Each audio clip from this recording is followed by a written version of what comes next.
रफीक साहब को अपने बेटे से बहुत मोहब्बत थी, और क्यों ना होती। शादी के 10 बरस बाद अल्लाह ने उन्हें प्यारा सा बेटा दिया। उसका नाम उन्होंने हसीब रखा। फिर जो होता है वही हुआ, जो तमाम लाड करने वाले वालिदैन अपने बच्चों के साथ किया करते हैं। माँ मुन्ने के सदके वारी जाती। रफीक साहब दफ्तर से कुछ ना कुछ खाने को लाते।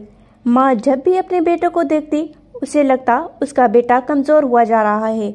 उसे तरह तरह के दूध और सीरियल दिए जाते।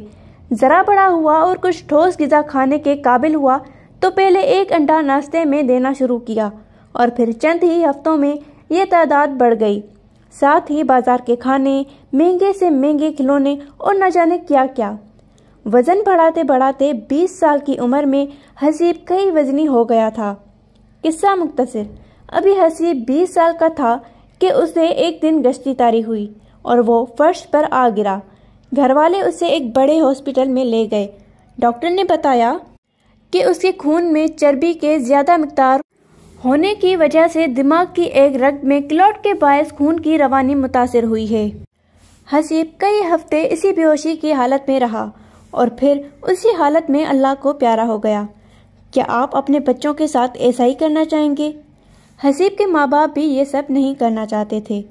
क्या आपने अपने बच्चों की तरबियत में छोटी छोटी बातों पर तवज्जो दी कि अभी आप जिस बातों को मामूली समझते हैं, अगले 20 से 25 साल में वो आपके बच्चों पर क्या असर करते हैं?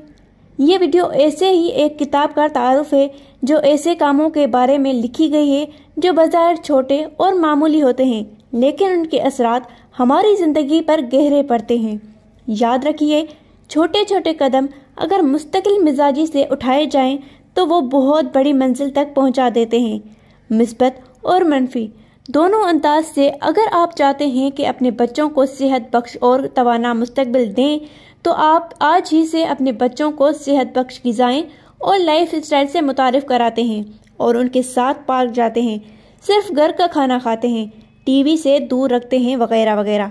अरे ये तो बहुत ही आसान काम है, लेकिन इस आसान के फरेब में ना आइएगा, क्योंकि जो काम करने में आसान लगता है उसे ना करना उतना ही मुश्किल होता है। आप बाजार के खाने छोड़कर घर के खाने खाना शुरू कर दें, बच्चों के साथ वर्जिश करने लगें, तो क्या अगले महीने भर में बच्चे सेहतमंद हो जाएंगे? नहीं, बहुत मुश्किल। लेकिन अगले 3 साल के बारे में क्या ख्याल है? बहुत से लोग ये ख्वाहिश रखते हैं कि जब अगली सुबह वो उठें तो कोई करिश्मा हो जाए और उनकी जिंदगी बदल जाए। ऐसा यकीनन हो सकता है, लेकिन एकदम नहीं। इसके लिए आपको रोजाना कुछ छोटे छोटे इक़दामात करने होंगे। जो खिलाड़ी चैंपियन बनता है वो एकदम फतह हासिल नहीं करता, उसे रोजाना कई बरस तक मेहनत करनी पड़ती है। कुदरत का एक बहुत बड़ा कानून याद रखिए कि जो चीज़ें तवील अरसे बाद किसी कामयाबी का जरिया बनते हैं, उसके फौरी नताइज कतई दिखाई नहीं देते। छोटे छोटे कदम और छोटी छोटी तब्दीलियां यूं आदमी को गैर मामूली बनाते हैं। इसलिए बच्चों को जंक फूड खिलाने और खिलौने देने के बजाय उन्हें सलाद खिलाइए, और वो भी घर का बना हुआ। सोडा ड्रिंक से बचाइए। घर पर मोबाइल फोन्स, कंप्यूटर गेम्स की बजाय उन्हें पार्क में घुमाने ले जाइए। जिंदगी का हर लम्हा, हर कदम आपके इख्तियार में है। अपनी हर शे का इंतखाब पूरी एहतियात से कीजिए ताकि आपकी जिंदगी में बेहतरी आए।